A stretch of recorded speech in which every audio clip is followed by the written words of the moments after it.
সবাই যখন ইতস্তত হইচই করে চলেছে সে সময় ভিড় এড়িয়ে সুমুখে এসে পৌঁছল দুই বৃদ্ধ, আর লাশের দিকে তাকিয়ে আতঙ্কে চিৎকার করে উঠল, বলি এ কি সর্বনাশ করেছিস তোরা? এ লাশের মুন্ড কোথায়? গণেশরা বিস্মিত হয়ে উত্তর করলে, মুন্ডু তো বাঘেই ছিঁড়ে নিয়েছে কর্তা, আমরা তো আর খুঁজে পাইনি। বলিস কি রে হারামজাদা? নীলে মরার কতটুকু সময়ের মধ্যে তোরা বাঘকে মেরেছিলি? প্রায় সঙ্গে সঙ্গেই হবে। উত্তর শুনে দুই বৃদ্ধ মাথায় হাত দিয়ে ভূমিতে বসে পড়ল। দশরথ উদ্বিগ্ন কণ্ঠে বলল, কেন বাবা ঠাকুরেরা হঠাৎ এই প্রশ্ন? হায় হায় হায়, এ কোন মহা সর্বনাশ উপস্থিত হলো সর্দার! বাঘে যখন কোনো লাশের মুন্ড ছিঁড়ে ফেলে তখন সেই মুন্ডহীন মৃতদেহের সামনেই ওই ঘাতক বাঘকে বধ করার ফল কি হয় তা জানো সর্দার? জানো না? আমরা অনেক কিছু দেখেছি, শুনেছি, আমরা বেশ জানি। হায় ঈশ্বর, হায় ঈশ্বর!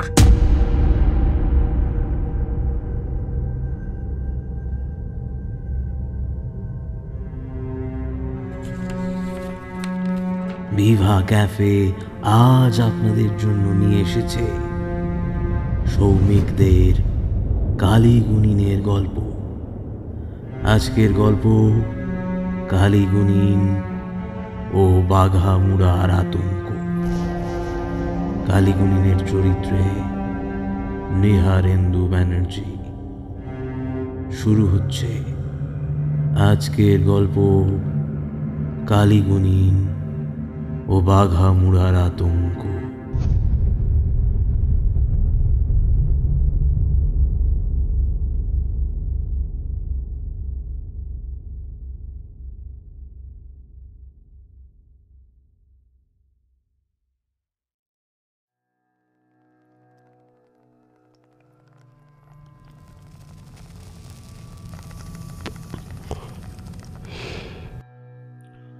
কত শত কবির কল্পনা ডালপালা মেলেছে যুগে যুগে এই অদ্ভুত রহস্যময় ভূখণ্ডকে নিয়ে। কত লেখক, কত ভাবুক, দার্শনিক, ভ্রমকরা ছুটে ছুটে এসেছে এই ভয়াল অথচ লীলাময়ী বনাকীর্ণ বাধাভূমিকে জানতে, চিনতে। তারা কেউই নিরাশ হননি। সুন্দরবন তাদের বিলক্ষণ ধরা দিয়েছে, কিন্তু আসলে তা প্রজাপতি দর্শনের ন্যায় কুহকের মতো। এই রং বেরঙের প্রাণী প্রজাপতিকে দর্শন মাত্রই আমরা মোহিত হই, তুষ্ট হই, কিন্তু তার এই জগৎমোহন রূপে রূপান্তরিত হওয়ার পূর্বেকার কদাকার ও ভয়ঙ্কর রূপের কথা মনেই পড়ে না। ঠিক তেমনই ভাবে এই আদিম মহাবন নিজের সৌন্দর্য আর মধুটুকুই বহিরাগতদের তুলে দিয়ে তাদের সন্তুষ্ট চিত্তে বিদেয় করে। জঙ্গলের অভ্যন্তরীণ ভয়ঙ্কর মৃত্যুময় ভূমির কথা জানতে দেয় না। প্রতিটি দিনে ঘটে চলা কুহকময় ইন্দ্রিয়াতীত রহস্য, যা কিনা সভ্য সমাজে কল্পনাটুকুও করা যায় না, তাকে নিজের বুকে সযত্নে লালিত করে, লুকিয়ে রেখে দেয়। প্রাণঘাতী ডাঁশ, বিষধর সর্প, কামট, কুমির আর ভয়ঙ্কর সুন্দর ডোরা কাটাদের কথা প্রতিটি মানুষ মাত্রই জানেন। শুধু যেটা জানা যায় না তা হলো এর বাইরে কিছু হাড় কাঁপানো গোপন ভয়ের কথা, যে আতঙ্ককে জানে কেবল ওই মহাবনে বসবাসকারী মধুমৌলি, মোমাচিতি, কাঠুরিয়া আর জেলেদের পরিবারেরা। মৃত্যুকে পায়ের বৃত্ত হিসেবে দেখে আসা এই অসীম সাহসী শক্তিশালী মানুষগুলো, যারা কিনা কেউটে, বাঘ অথবা কোনো প্রাণীকেই মোটেই ডরায় না, তারা অবধি যে জিনিসটির আভাস পাওয়া মাত্র ঘরের দুয়ারে আগল তুলে দিয়ে আতঙ্কে কাঁপতে থাকে, তার নাম বাঘামুড়া। বলাই বাহুল্য এটি কোনো দেহধারী প্রাণী নয়, বরং বাঘের দাঁতের নিচে অপঘাতে জীবন হারানো এক অতি ভয়াবহ হিংস্র কুটিল অপছায়া। সাধারণত আমরা ভূতজনী প্রেতজনী বলতে বুঝি এমন এক অতিপ্রাকৃত সত্তার কথা যে প্রতিহিংসার চরিতার্থ করতে জীবিত প্রাণীদের ছলে বলে প্রাণ নাশ করে। এই ব্যাপারে আবঝা আভাসও কারোর কারোর হয়তো একটু আধটু জানা রয়েছে, কিন্তু তা না জানারই সামিল আর কি। তোমরা প্রত্যেকেই জানো যে সুন্দরবনের জঙ্গলে যারা বাঘের হাতে মরে তারা প্রেতাত্মা হয়ে মানুষকে পথ ভুলিয়ে বাঘের মুখে নিয়ে গিয়ে ফেলে। কিন্তু এই বাঘামুড়া যে আসলে ঠিক কতখানি ভয়ঙ্কর বস্তু আর কতখানি তার হিংস্রতা, সেই কথাই আজ তোমাদের বলতে চলেছি। তাহলে সবাই এবার সাবধানে মন দিয়ে শোনো।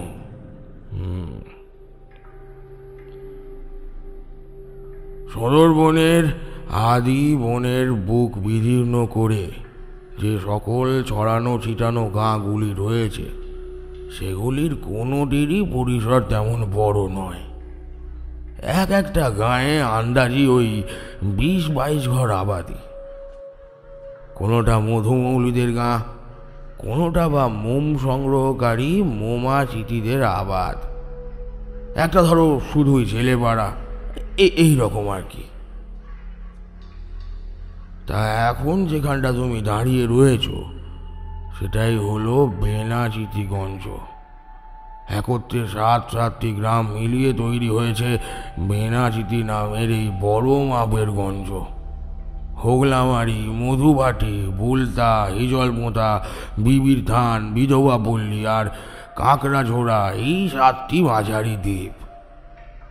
একটি থেকে অন্যটিতে যেতে হলে বাঁশের সাঁকো, ডোঙা অথবা নৌকো যোগে যেতে হয়। বেনাচিতির গ্রাম সর্দারের নাম লখাই দিন্দা। বাড়ি বুলতা দ্বীপে, যাতে ডোঙারি অর্থাৎ নৌকা তৈয়ারি করা আর বেচা যাদের জাত ব্যবসা। এই লখাই সর্দারের বাড়িতে আমি আতিথ্য গ্রহণ করেছিলাম যখন আমাদের অফিস থেকে সরকারি নলকূপ বসানোর কাজ হচ্ছিল। সাঁঝবেলায় লখাইয়ের উঠোনে বসে মুড়ি বেগুনি খেতে খেতে দেখলুম একটা কোড়ো চালের মন্দিরে গায়ের বউ মেয়েরা এক একটি ঠাকুরের আরতি করছে। আগ্রহ বসে এগিয়ে গিয়ে উকি ঝুঁকি মেরে দেখলুম আমার চেনা পরিচিত কোনো ঠাকুর দেবতা নন, হয়তো কোনো স্থানীয় দেবতা হবেন যা কিনা সুন্দরবন অঞ্চলে শয়ে শয়ে হামেশাই দেখা যায়। মন্দিরের ভিতরে রয়েছে চুনা পাথরের নির্মিত এক বৃদ্ধের মূর্তি, লম্বা গড়ন, পরনে শ্বেত শুভ্র পোশাক, স্মিত হাস্যে সে চেয়ে রয়েছে সবার দিকে। তার দুই পার্শ্বে নত জানু হয়ে জোর হস্তে বসে রয়েছেন এক ডাকাবুকো পুরুষ, মাথায় মুসলমানের টুপি, আর এক শীর্ণকায় বয়স্ক নামাবলী পরিহিত ব্রাহ্মণ। বিশেষ কিছু অদ্ভুত দৃশ্য না হলেও আমার একটু চমক লেগেছিল বই কি।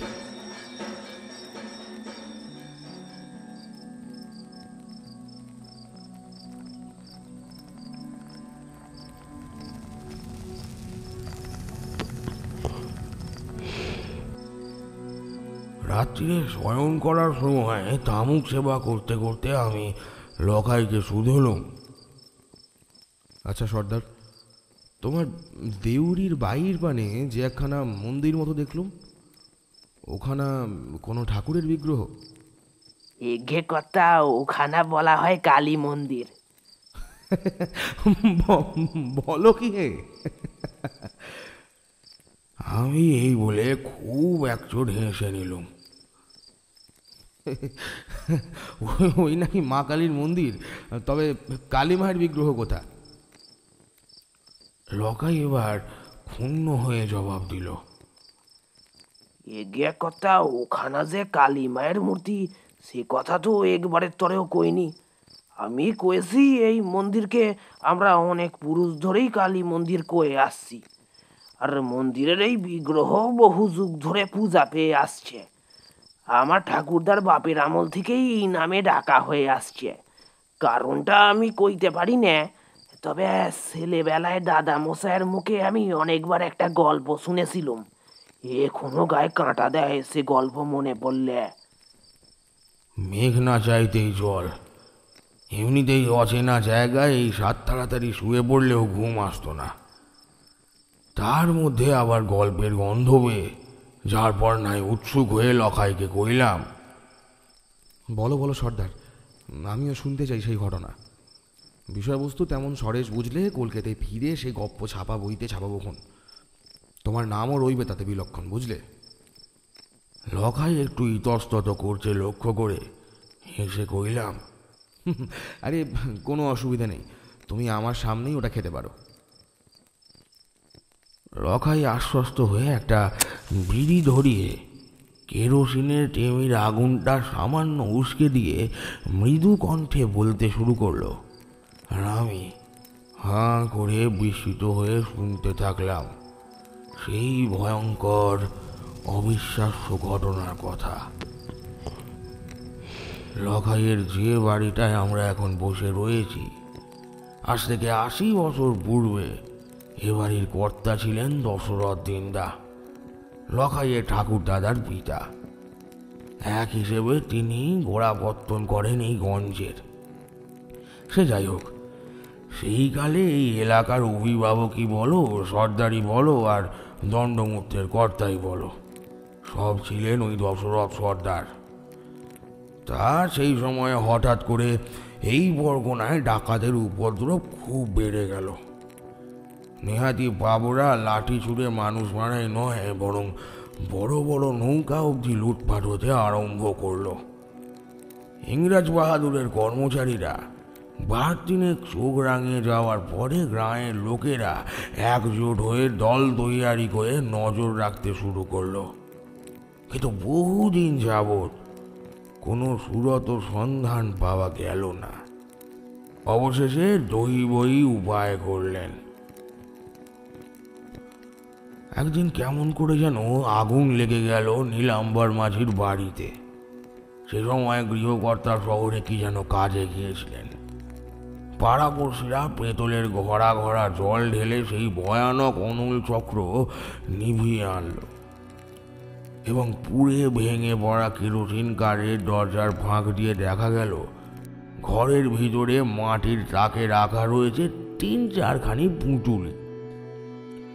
সেগুলির দগ্ধ ছিদ্র হতে কি যেন একটা চকচক করছে। লোকজন দুয়ার ভেঙে ঢুকে সেগুলিকে নেড়ে চেড়ে দেখল ভিতরে রয়েছে চকচকে ব্রিটিশ গভর্নমেন্টের দেয়া একটা ছাপ্পা মারা মোহর, কিছু পোড়া নম্বরি নোট, আর অসংখ্য সোনার উপর গহনা। সেগুলি এনে ফেলা হলো দশরথের সদরে। সব শুনে দশরথ সর্দার চোয়াল কঠিন করে কইলেন, তার মানে ইংরেজ বাহাদুর ব্যাপারটা আগেই আঁচ করেছিলেন যে এই লুটেরাদের একটি আমাদের গাঁয়েই রয়েছে। এখন যদি আমরা এই গহনাপত্র ম্যাজিস্ট্রেরি কুটিতে জমা করতে যাই, তবে এই গাঁগুলিতে পুলিশের আনাগোনা আর অত্যাচার শুরু হবে। কোথাও কোনো চুরি চিন্তাই হলেই আমাদের প্রজাদের হেনস্থা করা হবে। তাতে এই ডাকাতির পাপের ধন আমরা গোপনে নষ্ট করে ফেলি। আর নীলাম্বর আজ রাত্রেই বলতায় ফিরছে, তাকে গাঁও ক্রায়ের দণ্ড দেওয়া হবে। তোমরা সজাগ থেকো সবাই।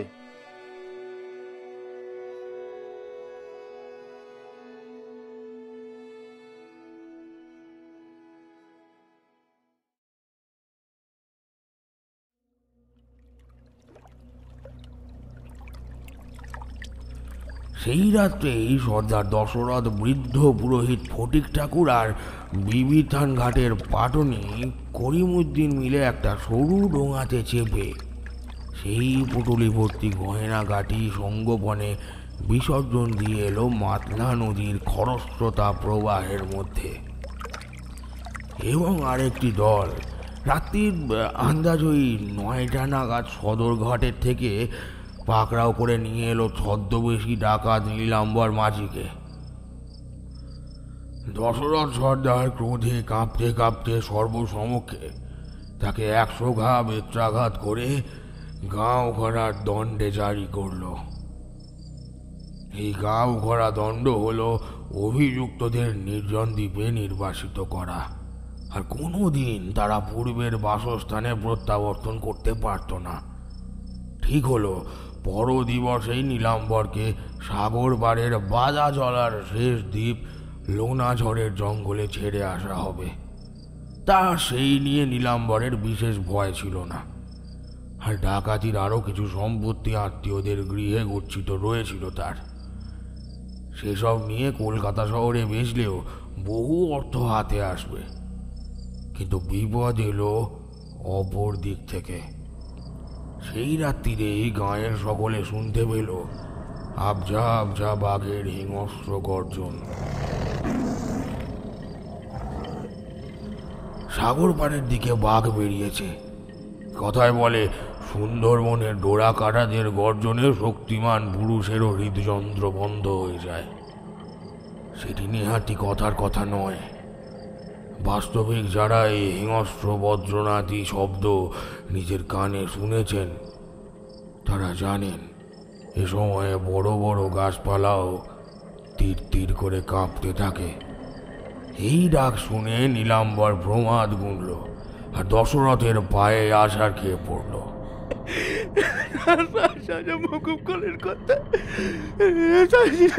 সাজা মকুব করেন, নইলে বাঘের ঘরে বেড়ে প্রাণটা যাবে গো কথা, বাঘের ঘরে প্রাণ যাবে, সাজা মকুব করেন কথা।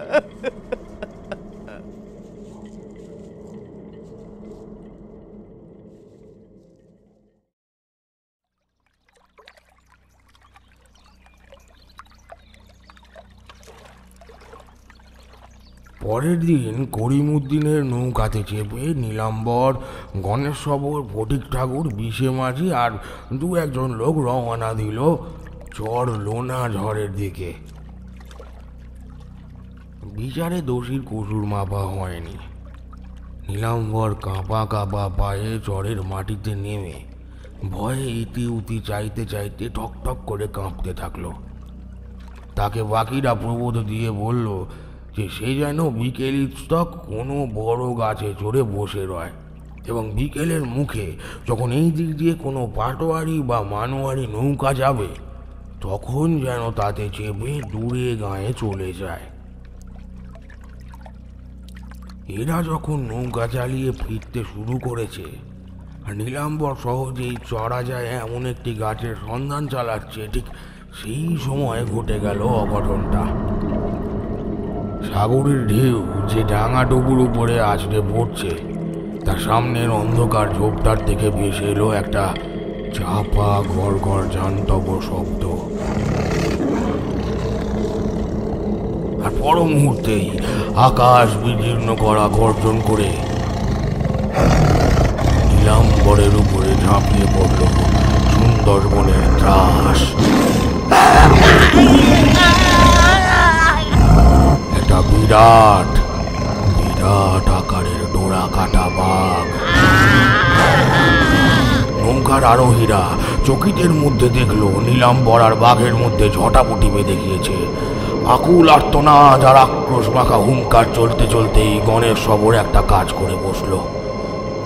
নৌকার খোলার মধ্যে নিজের বেত্রদণ্ডের রাখা ধনুক আর আগায় লোহার চুচলো ফলা বসানো তীরকাঠি বের করে নাসিকাগ্রভাগ অব্দি ছিলা টেনে পরপর 2টি তীর নিক্ষেপ করলো তাদের দিকে। অভ্যস্ত হাতের নিখুঁত নিশানায় ছোড়া একখানি স্বর বিদ্ধ করলো বাঘের কণ্ঠনালী, আর দ্বিতীয় বানটি গিয়ে বিঁধল তার পাঁজরায়। বাঘ মরণ যাতনায় কাতরাতে কাতরাতে গিয়ে সেগুলো বনের ভিতরে। আর শীঘ্র শীঘ্র পাড়ে নেমে দেখতে পেল সেই প্রমাণ আকৃতির বাঘ মরে পড়ে রয়েছে একটি হোগলা ঝোপের নিকটে, আর নীলাম্বরের ছিন্ন ভিন্ন রক্তাক্ত মৃতদেহটা মুন্ড পিণ্ডহীন অবস্থায় নিথর হয়ে গিয়েছে ততক্ষণে। নৌকার আরোহীরা নিজেদের মধ্যে পরামর্শ করে স্থির করল যে নীলাম্বরের মৃতদেহ তো বটেই, এমনকি বাঘের মৃতদেহ কোনো নৌকা যাত্রীর নজরে এলে তা নিয়ে একেবারে হুলস্থুল কাণ্ড পড়ে যাবে। অগত্যা দুই দেহকেই নৌকায় চাপিয়ে অতি সাবধানে নিয়ে আসা হলো বেনাচিতির বুলতা গাঁয়ে। গাঁয়ের লোকেরা অবশ্য ডাকাতের এই মর্মান্তিক পরিণতিতে খুশি হলো। খবরটা সকলেই পেয়েছিলেন। সন্ধ্যায় জঙ্গলের অভ্যন্তরে যখন জোড়া লাশ জ্বালাবার তোড়জোড় চলছে, সেই সময় বাকি বড়শিদের সঙ্গে উপস্থিত হলো গাঁয়ের সর্বাপেক্ষা বয়োবৃদ্ধ দুই প্রজা, হরিনাথ আর কেশব। সবাই যখন ইতস্তত হইচই করে চলেছে, সে সময় ভিড় এড়িয়ে সুমুখে এসে পৌঁছল দুই বৃদ্ধ, আর লাশের দিকে তাকিয়ে আতঙ্কে চিৎকার করে উঠল, বলি এ কি সর্বনাশ করেছিস তোরা? এ লাশের মুন্ড কোথায়? গণেশরা বিস্মিত হয়ে উত্তর করলে, মুন্ডু তো বাঘেই ছিঁড়ে নিয়েছে কর্তা, আমরা তো আর খুঁজে পাইনি। বলিস কি রে হারামজাদা? নীলে মরার কতটুকু সময়ের মধ্যে তোরা বাঘকে মেরেছিলি? প্রায় সঙ্গে সঙ্গেই হবে। উত্তর শুনে দুই বৃদ্ধ মাথায় হাত দিয়ে ভূমিতে বসে পড়ল। দশরথ উদ্বিগ্ন কণ্ঠে বলল, কেন বাবা ঠাকুরেরা হঠাৎ এই প্রশ্ন? হায় হায় হায়, এ কোন মহা সর্বনাশ উপস্থিত হলো সর্দার!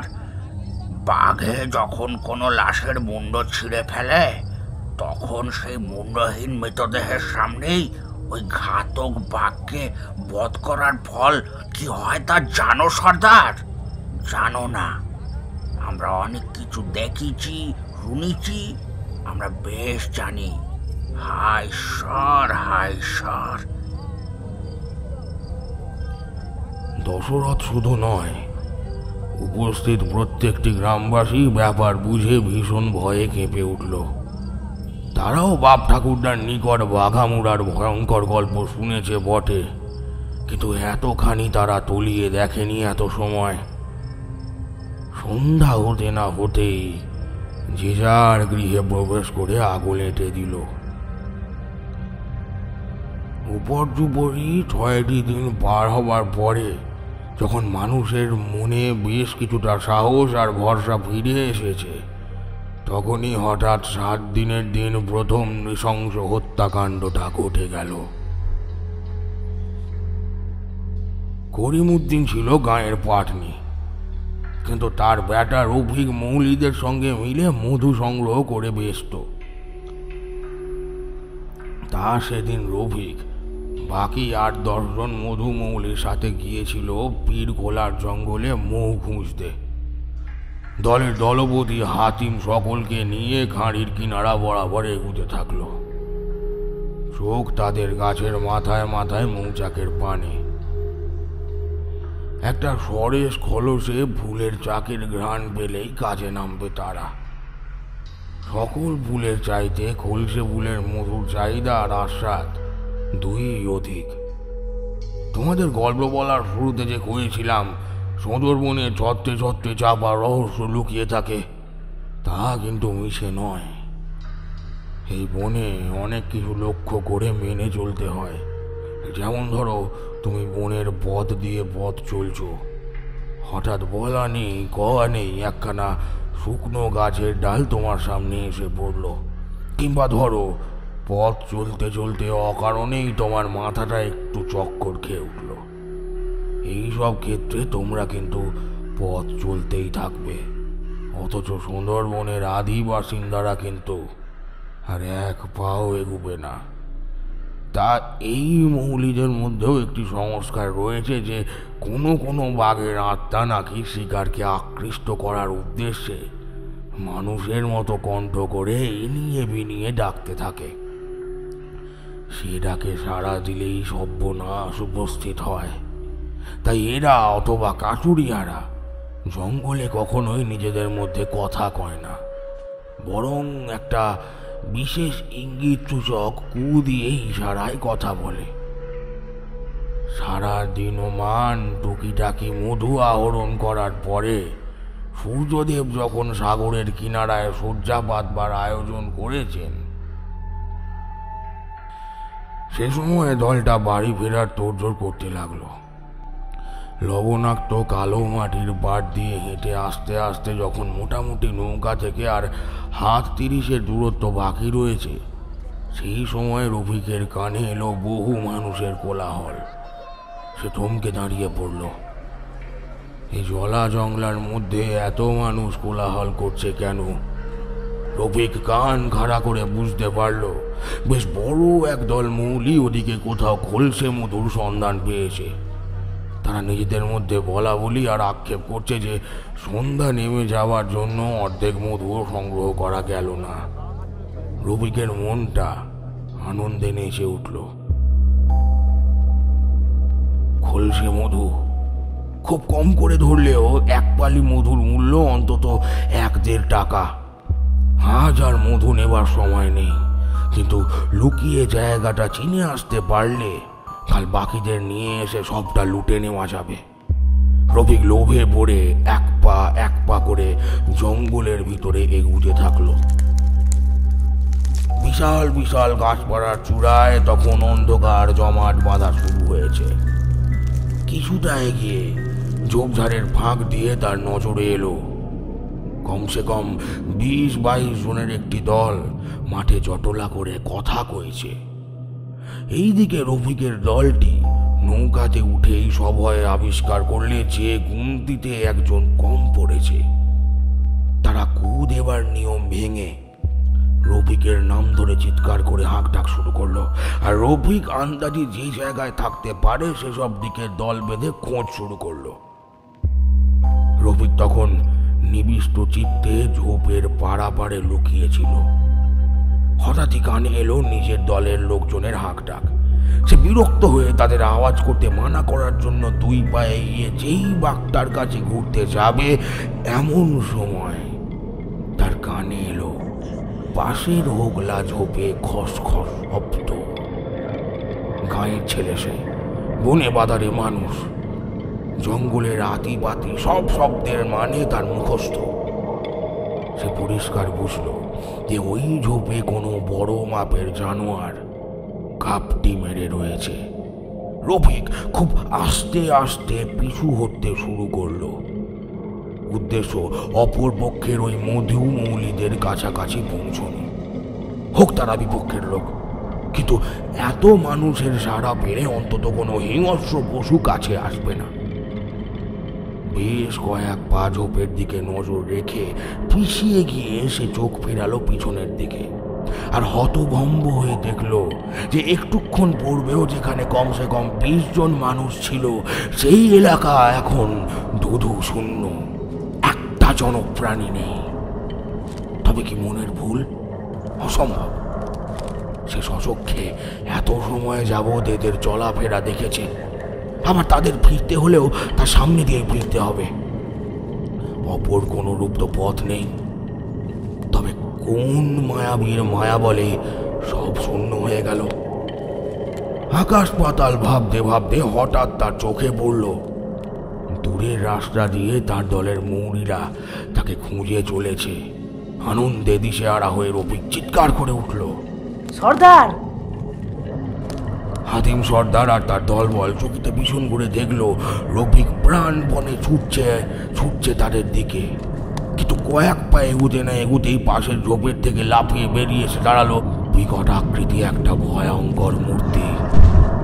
সেই আবঝা ধোঁয়াশার মতো মূর্তি আদতে মনুষ্য মূর্তি বটে, কিন্তু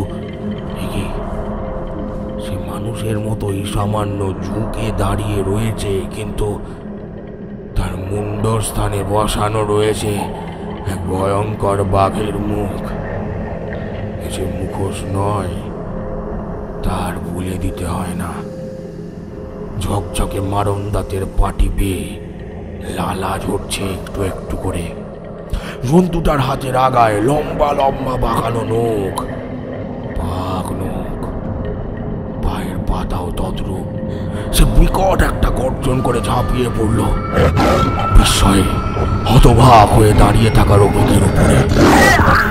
যদি সত্য সত্যই বাঘ অথবা কোনরূপ জীবিত জন্তু হয়, তবে হাতিমের দলবল বিনি লড়াইয়ে পিছু উঠত না।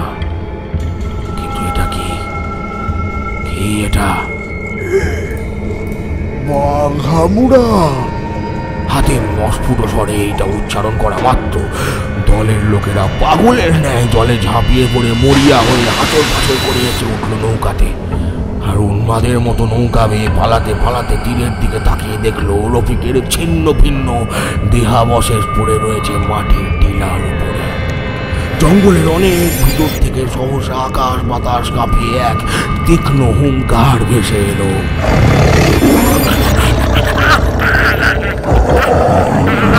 হুঙ্কার বাতাসের রন্ধ্রে রন্ধ্রে বার্তা ছড়িয়ে দিয়ে গেল, রক্ষা নাই, আর রক্ষা নাই।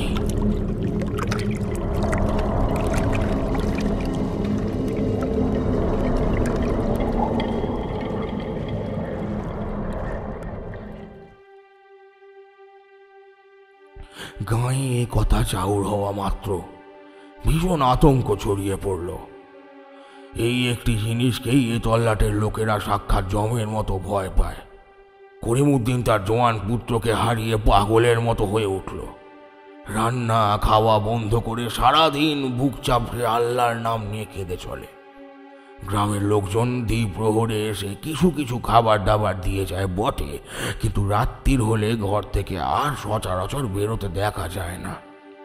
সেদিন ফটিক ঠাকুরের বড় ছেলে নারায়ণ বিকেলে করিমউদ্দিনের বাড়ি চারটিখানি খাবার নিয়ে গিয়ে দেখলে করিমউদ্দিন গভীর জ্বরে আচ্ছন্ন হয়ে বিলাপ বকছে। নারায়ণ নিচু কণ্ঠে ডাকল, কাকা, করিম কাকা। রুকু, রুকু আছিস? কাকা, আমি নারায়ণ। ও নারায়ণ, ও নারায়ণ এছ? আমার রুকুকে দেখেছ?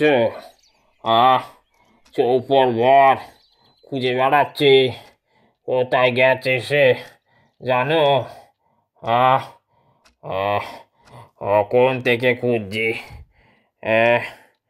বাবা জানো কোথায় গেছে? হ্যাঁ, দেখেছো আমার রুকুকে? কোথায় যে গেল আল্লাহ।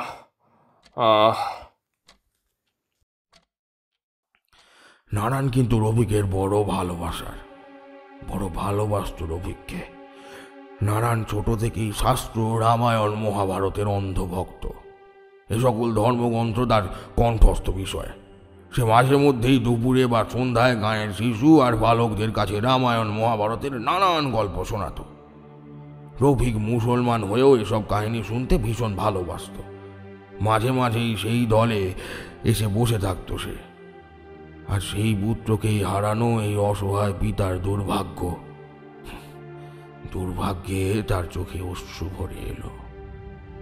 নারায়ণ গামছা ভিজিয়ে জলপটি দিয়ে তাকে দুটি খাবার খাইয়ে শূন্য অন্নপাত্র নিয়ে বাড়ি ফেরার জন্য বাড়ির বাইরে পা দিয়েই প্রমাদ টের পেল। এই তাল বলে অনেকখানি সময় ব্যয় হয়েছে, সূর্য অস্ত গিয়েছে, এইবার বাড়ি না গেলেই নয়। সে দাওয়াতে এসে নামলো। পিছনে রোগ শয্যায় শায়িত করিম অনেক কষ্টে মাথা তুলে চিৎকার করে তাকে বেরুতে নিষেধ করার চেষ্টা করল, কিন্তু সে উচ্চ স্বর অবধি নারায়ণের কানে পৌঁছালো না।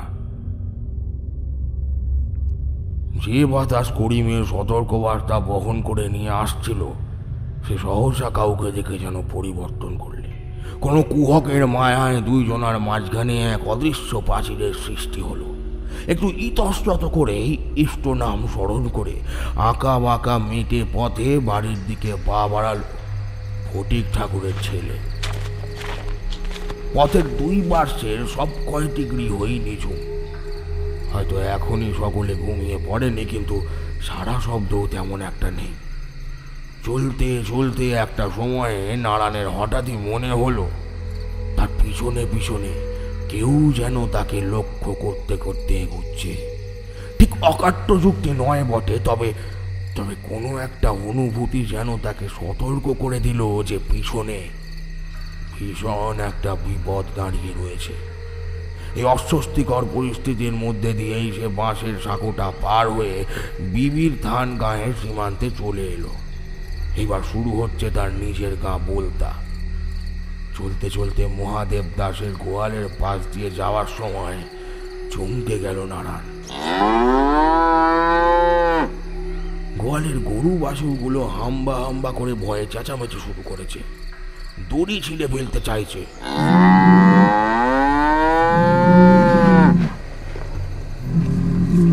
গরু বাছুরের ডাকে আসই সব পরিচিত নারায়ণ এইবার বুঝতে পারল গরুগুলির এই ডাক কোনো স্বাভাবিক ডাক নয়।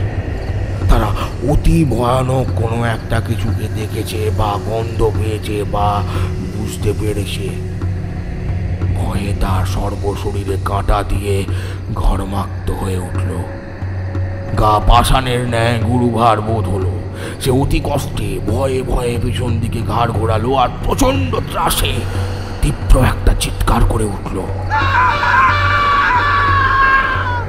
তার পিছনে দাঁড়িয়ে রয়েছে ধোঁয়ার মতো এক সাদাটে শরীর। তার গায়ে লটকানো একটি ছেঁড়া খোড়া সাদা ফতুয়া। মাথার স্থানে এক ভয়াল দর্শন বাঘের হিংস্র মুখ।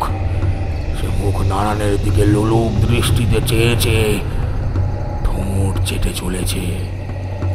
নারায়ণ যখন বুঝতে পারল যে তার আর রক্ষা নেই, তখন তার শিথিল শরীরে পুনরায় বল ফিরে এলো। সে ঝাঁপিয়ে পড়ল সেই অশরীরের উপরে। বাঘামুড়া যদি দেহধারী হতো তবে নারায়ণের মতো সবল ছেলে অন্তত কিছুক্ষণ হলেও লড়াই চালিয়ে যেতে পারত, কিন্তু তা হবার নয়।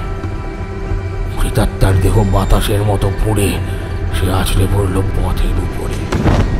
মাটি থেকে উঠতে যাওয়ার মুহূর্তে তার ঘাড়ে এক প্রকাণ্ড শক্তিশালী থাবা এসে নখ বিধিয়ে দিল। এক টানে ফালা করে ফেলল কোমর অব্দি।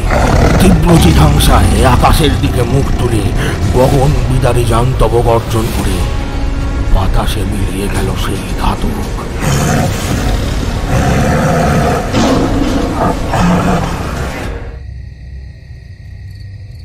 সেই অপয়া হুঙ্কার শুনে প্রায় জনাকুড়ি গ্রামবাসী রাত্রির এই ঘরে বসে কেঁপে উঠছিল একটু একটু করে। ফটিক ঠাকুরের ছেলে না ফেরায় তখনই সন্ধান করতে চেয়েছিলেন, কিন্তু পড়শিরা তাকে নিবৃত্ত করল। কইল, আপনার ছেলেটি তো নিতান্তই ছেলে মানুষ নয় ঠাকুর, যে এই বিপদের মধ্যে সাঁঝের পরে একলা পথ চলবে। দেখো গে, হয়তো করিম মিয়ার বাড়ি রয়েই গিয়েছে দেরি দেখে, সকালে নিজেই আসবে ক্ষণ। ফটিক ঠাকুর সেই ভরসাতেই প্রবোধ দিয়েছিল মনকে, কিন্তু ওই অশরীরী নিনাদ শোনার পরে তার প্রাণ উড়ে গিয়েছিল।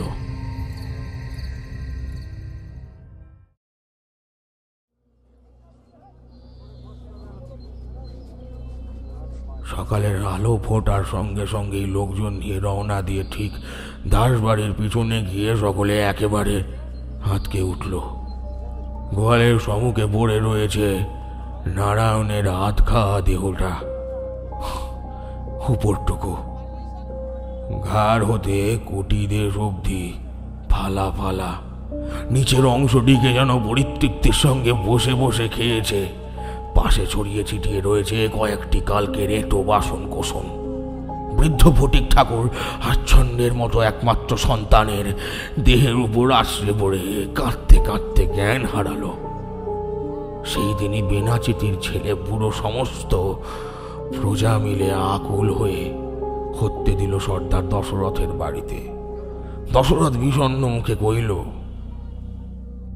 দেখো বাবা সকল, আমার গঞ্জে এই যা উপদ্রব শুরু হয়েছে, এ হলো আমাদের সুন্দরবনের দেশের সবচাইতে ভয়ঙ্কর ভয়।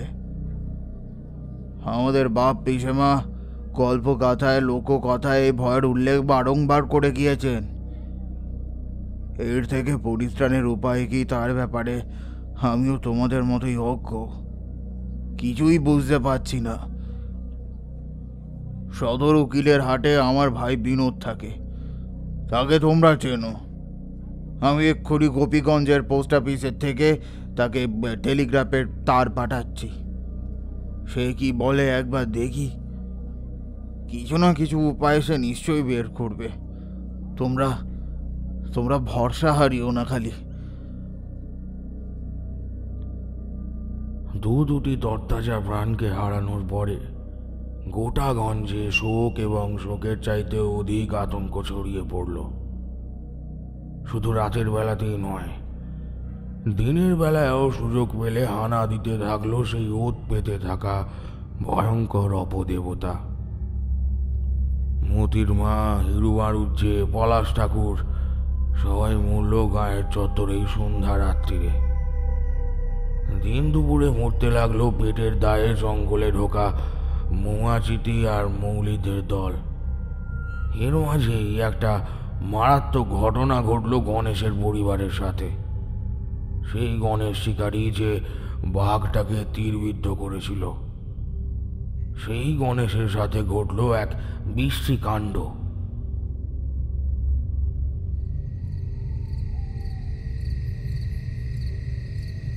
সেই রাত্রিরে গণেশ, তার বউ আর বৃদ্ধা মা উত্তরের ঘরটায় ঘুমোচ্ছিল।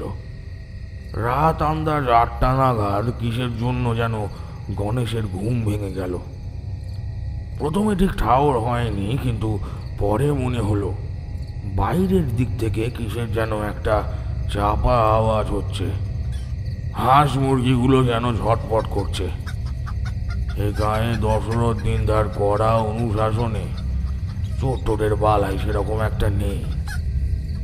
কোন দুর্গ্রহে যেন নীলাম্বর মাঝিটা ডাকাতি চক্রে জড়িয়ে পড়েছিল, না হলে এমন আর ঘটনা ঘটেনি। হঠাৎ মচ করে একটা পাটকাঠি ভাঙার শব্দ এলো। গণেশ এইবার সোজা হয়ে বসে হাঁক দিলে, কে কে রয়েছে বাইরে? বাইরে থেকে একটু ইতস্তত গলায় উত্তর এলো, আমি আমি নীলু, দিনু মাস্টারের মেয়ে। দিনুর মেয়ে? তা কি চাস তুই মা? গণেশ কাকা, আমার মায়ের কি যেন অসুখ করেছে, ছটপট করছে পাগলের মতো। বলছে বলছে তোর গণেশ কাকাকে একটিবার ডাক মা, যদি গ্রামকে বাঁচাতে চাস তবে তাকে ডাক। আমার কিছু জানাবার রয়েছে সবাইকে। ও কাকা, কাকা, আমার মা বোধহয় আর বাঁচবে না। না বলিস কি রে নীলু? এই যাই মা, এই যাই, একটু দাঁড়া দেখি। চল দেখিনি বাবু, এ বৌদিদি কি কইতে চাইছেন দেখি। এই বলে গণেশ ঠেলা দিয়ে বউকে ডাকলে, এই তরু, এই তরু, আরে ওঠ দেখিনি, আমার একটু বেরুতে হবে। তরঙ্গিনী এ কথায় আঁতকে উঠল। কও কি গা, বেরুতে হবে মানে? এই বেপদের দিনে কুকুর মেকুর অব্দি পথঘাটে বেরোচ্ছে না, আর সে নাকি বেরুবেন? আরে বেশি কথা কস নে তো।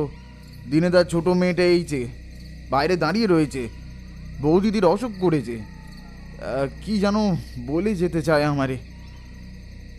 বউ দিদি? কার বউ? মাস্টারের? হ্যাঁ সেই। বলি ঘুমিয়ে ঘুমিয়ে খোয়াব দেখনি তো? দিনে মাস্টারের বউ আজ সকালে নৌকাতে তার বাপের বাড়ি চলে গেল না, সেই ছিরামপুরে না কোন গ্রামে। তবে তোমায় তার অসুখের জন্য ডাকবে কে? তাই তো, সত্য কথা, সে তো নিজের কানে শুনেছে আজ এ কথাটা। তবে বাইরে তাকে ডাকলে কে? তবে কি গণেশ দরমার দেয়ালে টাঙানো নিজের ধনুক আর দুটো বাছাই করা তীর কাঠি তুলে নিয়ে এগিয়ে গিয়ে জানলার কাছে দাঁড়িয়ে রাগে চিৎকার করে বললে, বাইরে কে? সত্য কথা কও, কে বাইরে? উত্তর এলো তৎক্ষণাৎ। বাইরে থেকে ভীষণ রাগে একটা বাঘ গড়গড় করে উঠল। দরমার বেড়া সশব্দে ভেঙে দুটো বলিষ্ঠ ডোরা কাটা হাত ঢুকে এসে বাঁকানো নখ বিঁধিয়ে দিল গণেশের পাঁচড়ায়। এক শক্তিশালী ঝটকায় গণেশের অত বড় শরীরটাকে তুলে নিয়ে গেল বাইরে। ধনুক পড়ে রইল ছিটকে। কানে এলো মানুষের আর্ত চিৎকার আর বাঘের হিংস্র হুঙ্কার।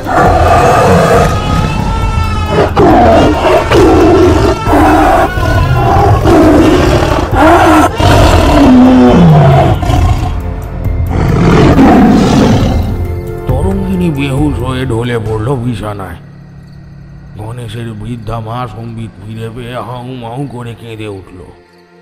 কাঁপা কাঁপা দুর্বল পায়ে দরমার সেই ফোকর দিয়ে এসে দাঁড়ালো উঠোনে। চিৎকার করে ছেলের নাম ধরে কাঁদতে কাঁদতে টলমলো পায়ে ইতি উতি খুঁজতে লাগলো ছেলেকে। বাবা গণেশ, গণেশ, বাবা গণেশ, কোথায় গেলি বাপ? গণেশ, ফিরে আয় বাপ, ফিরে আয়। রাক্ষস, শয়তান, তুই আমারে খা, আমারে খা, আমার ছেলেকে ছেড়ে দে, আমার ছেলেটাকে মারিস নে, তোর পায়ে পড়ি গণেশ। সহসা বৃদ্ধার চোখ পড়ল উঠানের বাইরের দিকে। একটা কষার ঝোপের নিচে পড়ে রয়েছে তার ছেলে, আর তার পাশে দাঁড়িয়ে সাদাটে মতো কি একটা ঝাপসা মূর্তি। ছানি পড়ে যাওয়া প্রাচীন চোখে ভালো করে ঠাওর হয় না, তবে বুড়ি দেখলে সেই মূর্তি নিচু হয়ে তার ছেলের উপরে ঝুঁকে পড়ল। ছেলের বিপদ বুঝে সঙ্গে সঙ্গে মায়ের শরীরে কোথা থেকে যেন সাহস ভর করল। শক্তিতে কুলোবে না জেনেও তার শুধু ভরসা ছিল যে যদি কোনো গতিকে তাকে খেয়ে গণেশকে ছেড়ে দেয় ওই অপদেবতা। সে কোর পাড়ে রাখা জাল টাঙানোর বাঁশটা নিয়ে তীরে গেল তার দিকে।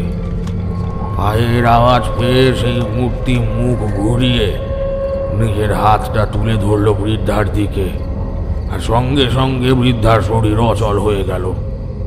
কোনো এক অদেখা শক্তি যেন বুড়ির হাত চেপে ধরলে। অশ্রু ভেজা অসহায় গলায় বুড়ি অস্ফুটভাবে বলে উঠল,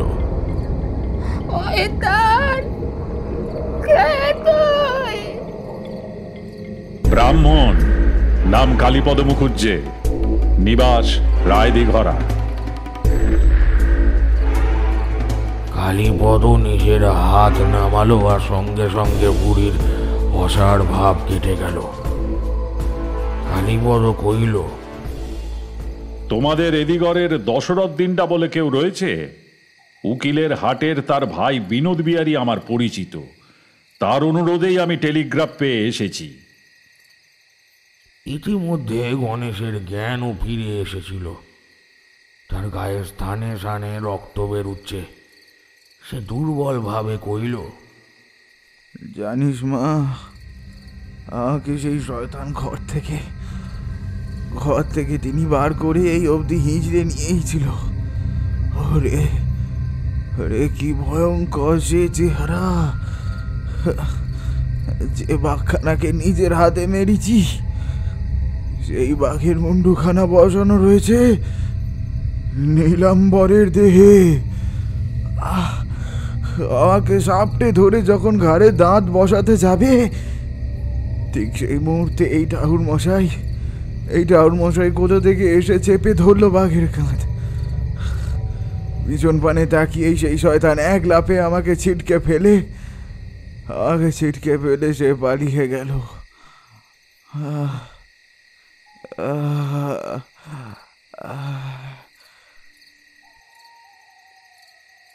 এই বলেই গণেশ নিচু হয়ে কালীপদকে প্রণাম করতে গেল।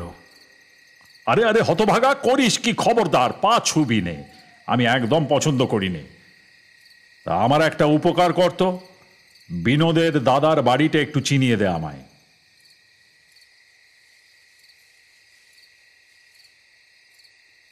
এই ফাঁকে একটা কথা চুপি চুপি কয়ে রাখি। ইনি হলেন সেই কালীগুণিন যিনি অসম্ভব চতুরতার দ্বারা কানাওয়ালার কুটিল প্রেতাত্মা, তারপর হাসপাতালের ভূত কিংবা এই সানিয়ারি গ্রামের ভয়ঙ্কর প্রেতকে জব্দ করেছিলেন। যাই হোক, দশরথের গৃহে অবস্থান করে পরপর 3টি দিন কালীপদ গুণিন গ্রামের আতিপাতি খুঁটিনাটি খবর সংগ্রহ করে বেড়ালো, কিন্তু কোনো কিনারা বেরুল না।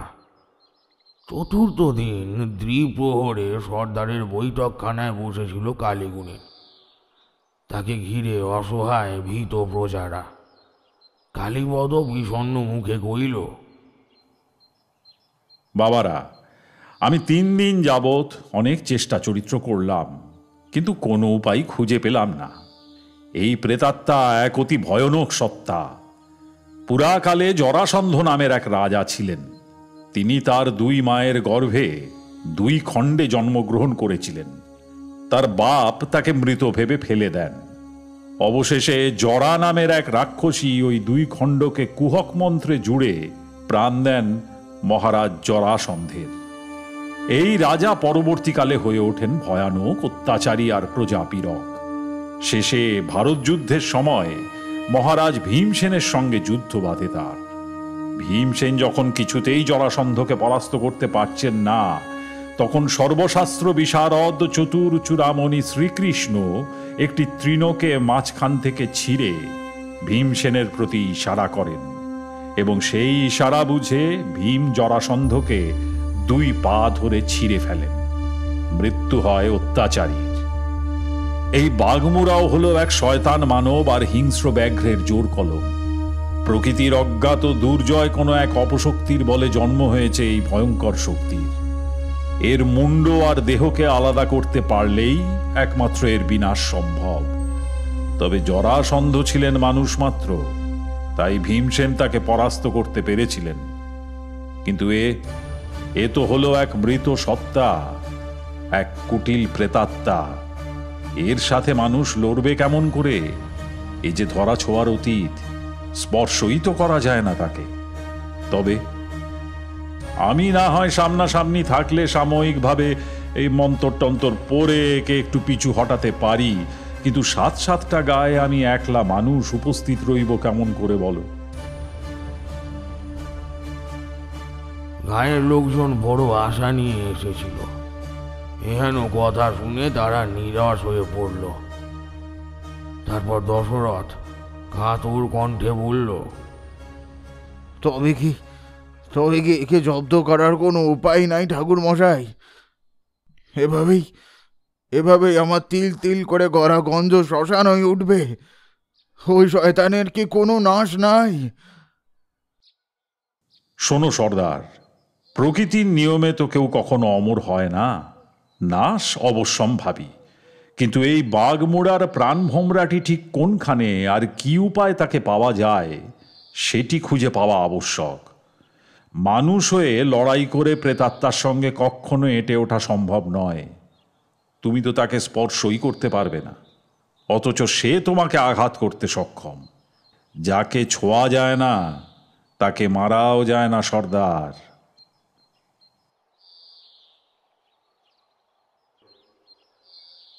আরও একটা দিন অতিবাহিত হলো। গতকাল রাতের দিকে কাঁকড়াঝোড়া গাঁয়ের একটা চাষি বাঘামুড়ার হাতে মারা গিয়েছে। 4র্থ দিবসে দ্বিপ্রহরে কালীগুণিন ফটিক ঠাকুর আর দশরথের গৃহের একটি বালক গাঁয়ের পথে হাঁটছিল। ধরা গলায় ফটিক তার মৃত পুত্রের কথা শোনাচ্ছিলেন কালীপদকে। জানেন ঠাকুর, আমার ছেলে নারায়ণ আর 10টা ছেলের মতো বোকাতে ছিল না। সে নিয়মনিষ্ঠ সৎ ছিল, দুবেলা ব্যায়াম করত, আবার ওই শাস্ত্র পড়ত, বেদ উপনিষদ রামায়ণ মহাভারত তার একেবারে কণ্ঠস্থ ছিল বলতে পারেন। গাঁয়ের সব বাচ্চা কাচ্চাদের ওই তো শাস্ত্রের সব গল্প শোনাতো। কিরে বিষ্টু, বল সত্যি কিনা? বিষ্ণু নামের বালকটি দশরথের কোনো আত্মীয়ের ছেলে যেন। সে ঘাড় নেড়ে সম্মতি জানিয়ে কইলে, সত্য কথা দাদু, আমাদের সে অনেক গল্প শোনাতো। একটি সদ্য মৃত তরতাজা যুবকের প্রসঙ্গে কালীপদর চোখে জল এলো। চোখ মুছে সে বালককে শুধল। তাই নাকি দাদা? তা কি কি গল্প শুনেছ তুমি তার কাছে? অনেক গল্প, একটা দুটো, 100টা। জটাই পাখির গল্প, রামের রাবণের গল্প। রাবণের জানো দাদু 10টা মাথা। তারপর অর্জুনের কথা, ভীমের কথা, কাল যে জরাসন্ধের কথা কইলে তার কথা, আরো আরো অনেক গল্প। ফটিক ঠাকুর গোগ্রাসে মৃত সন্তানের কথা শুনছিল। কইল, শুনলেন ঠাকুর, শুনলেন? ছেলে আমার কত বিষয়ে পণ্ডিত শুনলেন।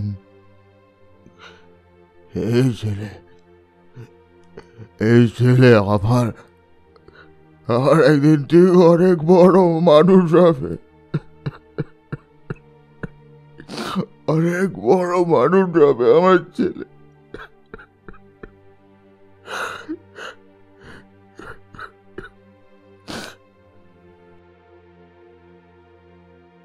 মনের ভুলে এ কথা বলেই হু হু করে কেঁদে উঠল। বাপের এই বুক ছেঁড়া কান্না সহ্য করতে না পেরে কালীপদ বালকটিকে নিয়ে হন হন করে চোখ মুছতে মুছতে অগ্রসর হলো। উদ্দেশ্যহীনভাবে ঘুরতে ঘুরতে সে এসে পৌঁছল বোলতা আর হিজল গাঁয়ের সীমান্তে। একটা বটবৃক্ষের শীতল গুঁড়িতে ঠেস দিয়ে বসে ঘোলাটে দৃষ্টিতে সে চেয়ে রইল জলের দিকে। মনের মধ্যে তার তোলপাড় চলছে। নিষ্ঠুর বেতাত্মাকে বিনাশ করতেই হবে। প্রকৃতি কাউকেই অমর হতে দেয় না। তন্ত্র মতেও কোনো প্রাণীকে অমর হিসেবে দেখানো নেই। কেবলমাত্র আরশুলা ভয়ঙ্কর প্রাকৃতিক বিপর্যয়ে অবধি মরে না, কিন্তু সেও তো অমর নয়। এর কোনো না কোনো তো উপায় আছেই, কোনো না কোনো ত্রুটি নিশ্চিত রূপে রয়েছে। সেটি ঠিক কি? অধরা অছোঁয়া একটা প্রেতাত্মাকে কি উপায়ে দেহ ও মুন্ড আলাদা করা যেতে পারে? চিন্তায় ছেদ পড়ল বিষ্টুর আধো আধো কথায়। জানো দাদু, আমরা এই খাঁড়িতে ছিপ দিয়ে মাছ ধরি। সে কত মাছ ধরা পড়ে কি বলবো তোমায়। এই বিপদের মধ্যেও কালী গুণিনের ঠোঁটে এক চিলতে হাসি খেলে গেল। এই নিষ্পাপ শিশু আসন্ন মহাবিপদকে না জেনে ছেলে মানুষই চিন্তাতেই মগ্ন। এই সরলতাকে মলিন করে দিতে তার আর মন চাইল না। পরগনার সকলের মুখে যেখানে হায় হায় রব, সেখানে এই শিশুর কাছে 2 দণ্ড বসলেও হৃদয়ে শান্তি মেলে। খালি সস্নেহে তাকে জিজ্ঞেস করলে, তাই দাদু ভাই, তা কি মাছ ধরেছ তোমরা এইখানে? ও সে কত মাছ, পুঁটি, খয়ের, চাঁদা, মৌরলা সব। বাহ বাহ, এ তো অনেক মাছ ধরে ফেলেছ। তো নিশ্চয়ই তুমি ধরনি, অন্য কেউ, তাই না? মিছে কথা কইছ। হ্যাঁ, ছিপ ধরেছিল বসেদের ছেলেরা, কিন্তু তাতে কি? আসল তো মাছের চার মাখাটা, সেইটা তো আমি মেখেছিলুম, তা না হলে মাছ পড়ে। ও হ্যাঁ হ্যাঁ হ্যাঁ, তা তো বটেই, তা তো বটেই। মাছের চারটুকুই তো আসল কথা। তা কি দিয়ে বানালে চার? পচা মাছ আর ভুসি দিয়ে। হ্যাঁ, আবার মিছে কথা। পচা মাছের চারে কি কখনো মাছ ওঠে? কোনো দিন ওঠে না। তুমি দেখছি কিচ্ছুটি জানো না দাদু। মাছের চারি তো মাছ ভালো ওঠে, অন্য কিছুতে ততটা ওঠে না। আমরা তো ওই মাছের চারি। শেষ কথাটা শুনে ধনুকের উন্মুক্ত চিলার ন্যায় লাফিয়ে উঠে দাঁড়ালেন। বিষ্টু হঠাৎ তার এই ভাবান্তরে অবাক হয়ে কইল, তুমি বুঝি আমায় বিশ্বাস করলে না দাদু? করেছি দাদু ভাই, করেছি, আগাপাস্তলা বিশ্বাস করেছি। ঠিকই তো, আমার মাথায় কেন আগে আসেনি? এই বলে বালকের হাত ধরে ব্যস্ত সমস্ত হয়ে হাঁটা দিল দশরথের গৃহের উদ্দেশ্যে। মুহূর্তের মধ্যে ঢেরা দিয়ে গোটা গ্রামের প্রজাদের এক করা হলো সর্দারের বাড়ির উঠোনে। তাদের উৎসুক চোখের সামনে দাঁড়িয়ে কালীপদ আস্তে আস্তে বলতে শুরু করলেন, শোনো বাবা সকল, আমি এই অপরাজয় নিষ্ঠুর প্রেতাত্মাকে জব্দ করার একটা পন্থা হয়তো পেয়েছি, যদিও তাতে অনেক অনেক অনিশ্চয়তা, বহু অসম্ভাব্যতা। তবুও নিকষ আধারে একখানি মিটমিটে প্রদীপত পথ দেখায়। আমার একটা কথা একটু জানার আছে। ফটিক ঠাকুরের ছেলে নারায়ণ, করিমের পুত্র রফিক আর বীরেশ্বর পাটনির ছেলে শঙ্কর, যারা কিনা এই শয়তানের হাতে অপঘাতে মারা গিয়েছে, তাদের পরনের এমন কোনো কাপড় চোপড় কি রয়েছে যেগুলো কোনোভাবেই মৃত্যুর পর কাচা হয়নি? মুহূর্তের মধ্যে তিন দিকে কয়েকজন লোক ছুটে গেল, আর কিয়ৎক্ষণ পরেই তিনটি অপরিষ্কার পোশাক এনে হাজির করলো। সেগুলোর দিকে পরিতৃপ্তির দৃষ্টিতে চেয়ে কালীগুণিন কইল, চমৎকার। এইবারে ফটিক ঠাকুরকে একটা প্রশ্ন করি, বেশ করে ভেবে চিনতে উত্তর করুন, কেমন? এর উপরে অনেক কিছু নির্ভর করছে। আপনি যে কইলেন আপনার ছেলে নারায়ণের রামায়ণ মহাভারতের সব ঘটনা একেবারে কণ্ঠস্থ ছিল, সে কি সত্য? এইবার কেবল ফটিকই নয়, গ্রামের সব লোক এক বাক্যে হাঁ করে সায় দিলে যে এক কথা সত্য কথা। খালি আশ্বস্ত হয়ে নিঃশ্বাস ফেলল। তারপর বিষ্টুকে ডেকে কইল, হ্যাঁ রে বিষ্টু, আমাকে একখানা বেশ বড় মাপের লম্বা মতো গাছের পাতা এনে দিতে পারবি দাদা? যে কোনো গাছের পাতা, তবে নল খাগড়া হলেই ভালো হয়। সব জোগাড় যন্ত্র হলে পরে কালীগুণিন কইল, সর্দার, আজ সূর্য অস্ত গেলে পর 2-4 জন সাহসী লোক আমার প্রয়োজন। তাদের নিয়ে আমি নদীর পাড়ের মাঠে যাব। আছে এমন কেউ? দশরথ বুক চিতিয়ে কইল, কোনো শালা যায় না তো আমি যাব ঠাকুর, আমি যাব। করিমউদ্দিনের শরীর দুর্বল হয়ে পড়েছে, কিন্তু তার চোখে আগুন ঝরছে। সে আহত সাদুল্যের ন্যায় গর্জে উঠে বলল, আমিও যাব। বৃদ্ধ ফটিক ঠাকুর কাতর কণ্ঠে বলল, আমি বৃদ্ধ বলে বাদ দেবেন না ঠাকুর, আমিও যাব। একে একে দেখা গেল গাঁয়ের ছেলে বুড়ো কেউই ছাড়তে চায় না। সবাই যাওয়ার জেদ ধরল। তাদের এই সম্মিলিত জেদের কাছে কালী হার মারল। বেশ, তবে সবাই নয়, প্রতি ঘর থেকে একজন আজ সাজ হওয়া মাত্র হাজির থেকে নদী পাড়ের বড় মাঠে। তবে সাবধান, সূর্য ডোবার আগেই যে যার লুকিয়ে পড়বে ঝোপে ঝাড়ে। সারা বিকেলে কালীপদ কি সব যেন যজ্ঞ করলো, আহুতি দিল, বিড় করে মন্তর পড়ল। একখানা মাগুর মাছকে জ্যান্ত বলি দিয়ে তার রক্ত মাখিয়ে দিল যজ্ঞ বেদিতে। মাছের দেহটা সিঁদুর মাখিয়ে কাঁচা পুড়িয়ে তার ছাই মাছগুলো ধুলোর মতো পিষে ভরে নিল পাতার মোড়কে। তারপর একটা পুটুলের মধ্যে কি যেন ভরে নিল।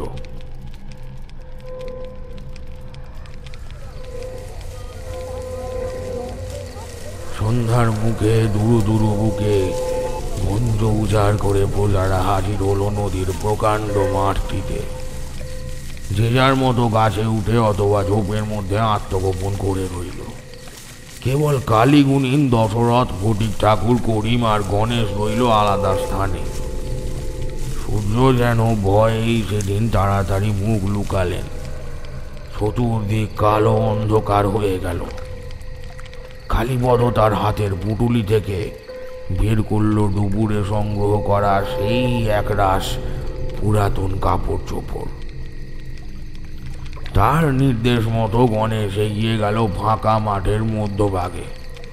সেখানে গিয়ে নিজের চারিদিকে ইতস্তত ছড়িয়ে দিল ময়লা কাপড়গুলো।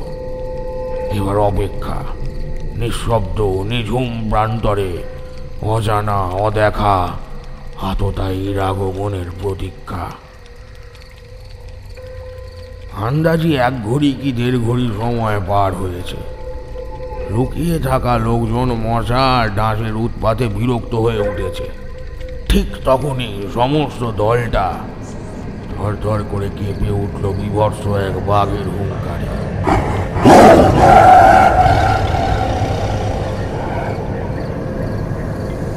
রাতের নির্জনতাকে খান খান করে সে এসেছে। নিজের শিকারীর শিকার করতে সে এসেছে।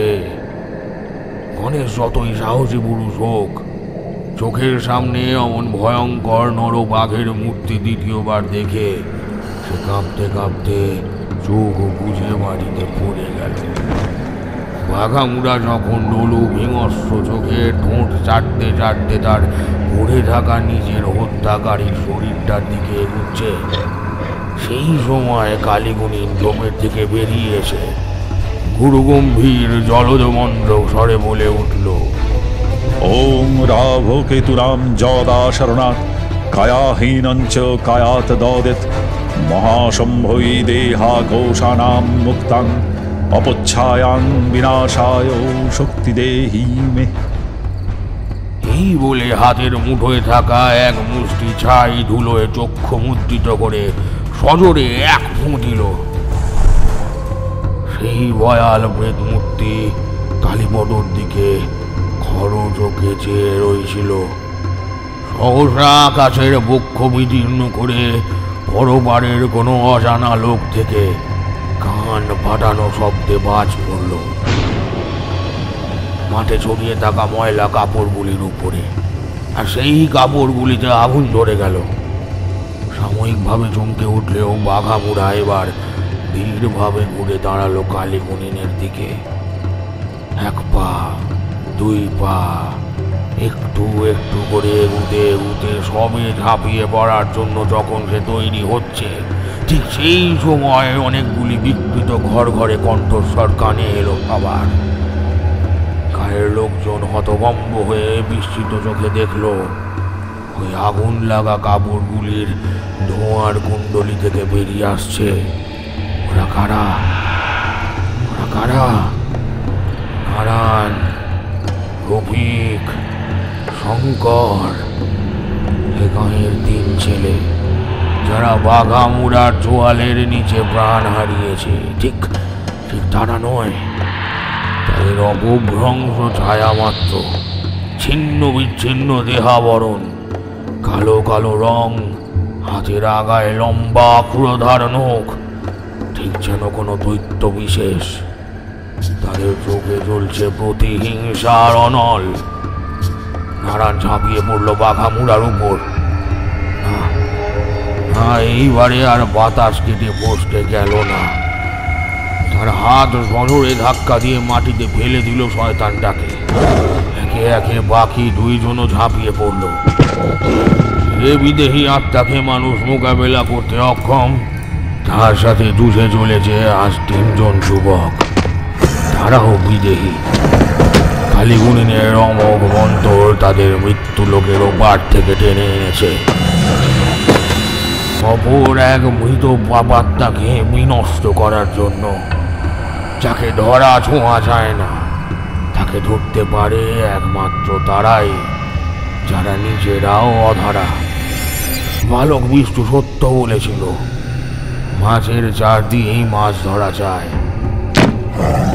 এই 3 জন যুবক নিজের সমগ্র শক্তি দিয়ে লড়ছে ঠিকই, শয়তানটাকে তেমন ভাবে ঠিক কাবু করতে পারছে না।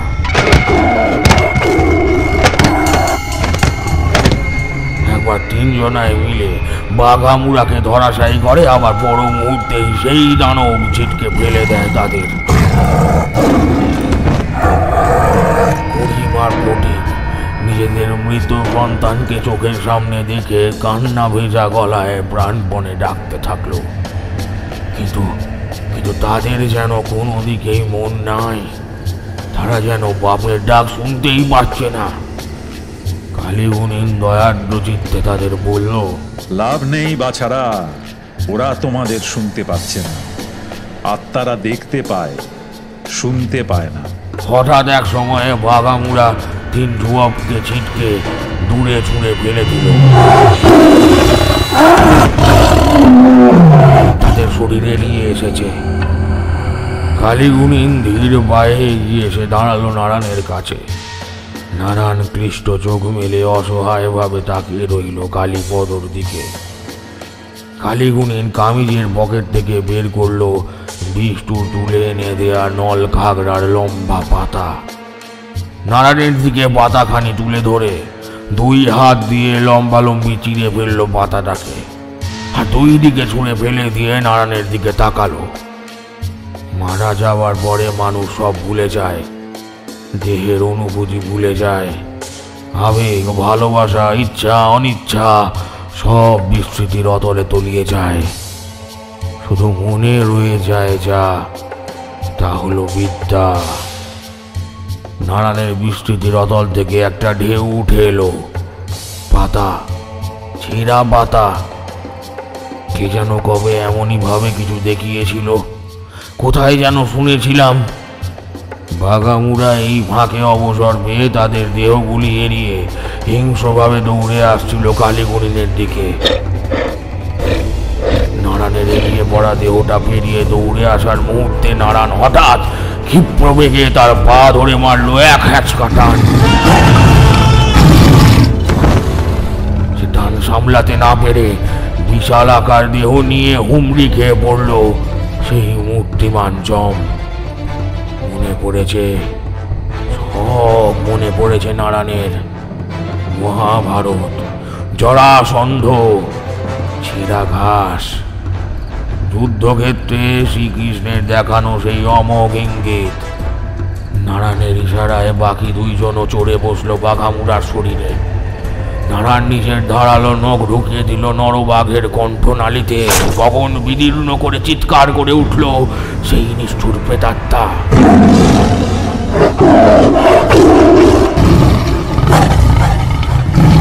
ছটফট করতে লাগলো, কিন্তু তিনজনের শরীরে যখন নাছোড় শক্তি।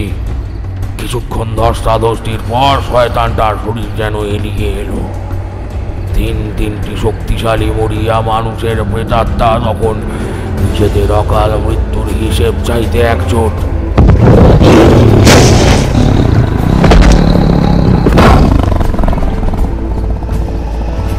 আরো একটু সময় পর তিনজন উঠে পড়লো রাক্ষসটার শরীর ছেড়ে। গ্রামবাসীরা বিস্মিতভাবে চেয়ে দেখলে যে মাঠের মাঝে পড়ে রয়েছে নীলাম্বরের মুন্ডহীন ধর, আর তার একটু তফাতে এক ভয়াল দর্শন বাঘের ক্ষত বিক্ষত একটা মাথা। কালীপদ আবার বিড়বিড় করে কি যেন মন্ত্র পড়ল। তিনটি সাদা ধোয়ার কুণ্ডলি ঢেকে দিল তিনজনকে। আর একটু পরে দেখা গেল মাঠে কেউ কোথাও নেই, কেবল গণেশ এক পাশে একলা অজ্ঞান হয়ে পড়ে রয়েছে। কালীগুণীন কোমল স্বরে করিম আর ফটিক ঠাকুরকে কইলেন, তোমাদের সন্তানেরা অপঘাতে মরেছে বাছা, তাই আজও তাদের মুক্তি হয়নি। আমি কাল হোম করব, তারা প্রেত বন্ধন হতে মুক্তি পাবে। কালীপদ দাঁড়িয়েছিলেন নদীর কিনারে। করিমউদ্দিন অশ্রু মুছে কৃতজ্ঞতাপূর্ণ চোখে তার এক পাশে হাঁটু গেড়ে মাথা নিচু করে বসে পড়ল, আর অপর পাশে বৃদ্ধ ফটিক ঠাকুর। কালীগুণীন তাদের স্নেহার্দ্র চোখে আশীর্বাদ করল। এরপর কতকাল কেটে গিয়েছে, মেনাচিতির প্রজারা কিন্তু প্রাণদাতা কালীগুণীনকে ভোলেনি। গায়ে মন্দির নির্মাণ করে চুনা পাথরের মূর্তি করে দিল তারা। এক পাশে বৃদ্ধ অসহায় ফটিক ঠাকুর আর অপর পাশে কৃতজ্ঞ করিমউদ্দিন। তাদের বিশ্বাস কালীগুণিন যেখানেই থাকুন, বিপদে পড়লে তিনি ঠিক সাড়া দেবেন। রখাইয়ের মুখে গল্পটা শোনার পরে আমি পরের দিন শহরে ফেরার সময় সেই কালী মন্দিরে প্রণাম জানিয়ে এসেছিলাম মনের গভীর থেকে।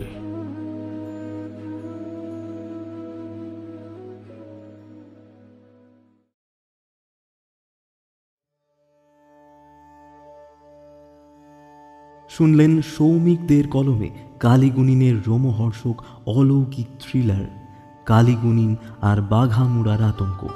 আজকের গল্প পাঠে ছিল ইভান। কালীগুণিনের চরিত্রে ইভানের গল্প পাঠ এই প্রথম। আশা করি সবার ভালো লেগেছে। এছাড়া কালীগুণিনের ভূমিকায় ছিলেন নিহারেন্দু ব্যানার্জি। অন্যান্য চরিত্রে অভিনয় করেছে ইভান, রক্তিম, শুভদীপ, শ্রীরূপ, সমাপন, পার্থ, মৌটুসী, অনুষ্কা এবং নিহারেন্দু। আর গল্প একটু দেরি করে আসার জন্য শ্রোতাদের কাছে আমরা ক্ষমা চেয়ে নিচ্ছি।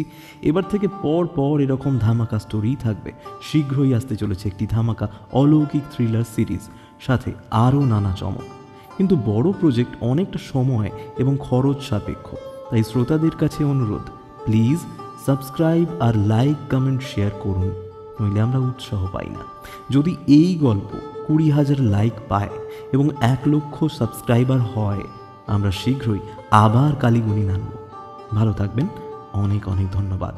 শুভরাত্রি।